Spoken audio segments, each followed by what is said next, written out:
డెమోక్రసీకి definition తెలుసుకోండి నాగబాబు గారు.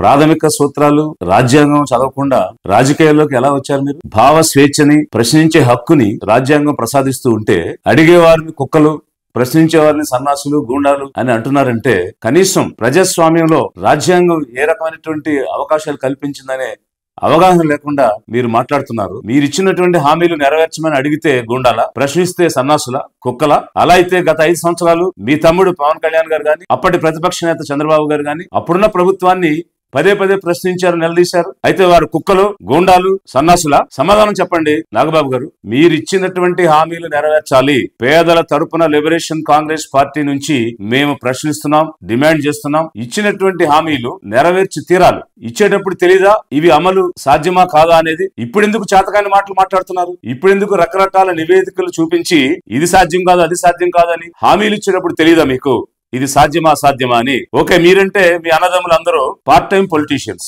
మీకు అవగాహన లేకపోవచ్చు. రాష్ట్ర బడ్జెట్ ఎంత, యాన్యువల్ ఫైనాన్షియల్ స్టేట్మెంట్ అంటే ఏమిటి, revenue receipts, capital expenditure, fiscal deficit. Chandrababu Naidu గారు 40 సంవత్సరాల ఇండస్ట్రీ కదా, వారికి తెలియదా? ఎంఏ ఎకనామిక్స్ చేశారు, వారికి అన్ని తెలుసు. అన్ని తెలిసి మీరు చేస్తామని హామీ ఇస్తే పేదలు నమ్మారు. 15,000 ఒక్కొక్క పిల్లవాడికి చదువుకునే బిడ్డకి ఇస్తామంటే నిజమనుకుని ఓటేశారు. ఒక్కొక్క మహిళకు నెలకు 1,500 ఇస్తామంటే నిజమనుకుని ఓటేశారు. ఒక్కొక్క నిరుద్యోగికి 3,000 రూపాయలు వృత్తిని ఇస్తామంటే నిజమనుకుని ఓటేశారు. ఒక్కొక్క రైతుకి సంవత్సరానికి 20,000 ఇస్తామంటే నిజమనుకుని ఓటేశారు. ఈ విధంగా పేదలందరూ నమ్మి ఓట్లు వేస్తే ఈ రోజు సాకులు చెప్తున్నారేంటి? ఇది లేదు, అది లేదని ఇప్పుడు మాట్లాడుతున్నారేంటి? అంటే అప్పుడు మీకు అనుకూలంగా ఉన్న మీడియాను వాడుకుని ఓదరగొట్టి ఉన్నది లేనట్టు, లేనిది ఉన్నట్టు చిత్రీకరించి పేదల్ని మభ్యపెట్టి మోసం చేసి అధికారం కైవసం చేసుకోవడానికి హామీలు ఇచ్చారా, లేక నిజాయితీతో పేదలకు అండగా ఉండాలని హామీ ఇచ్చారా?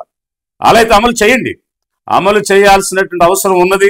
ఎందుకనంటే ప్రజాస్వామ్యంలో రాజకీయ పక్షాలు ప్రజల తరపున వారి గొంతుకై ప్రశ్నిస్తాయి, అడుగుతాయి. నేను ఈ రోజు లిబరేషన్ కాంగ్రెస్ పార్టీ నుంచి అడుగుతున్నాను, ప్రశ్నిస్తున్నాను.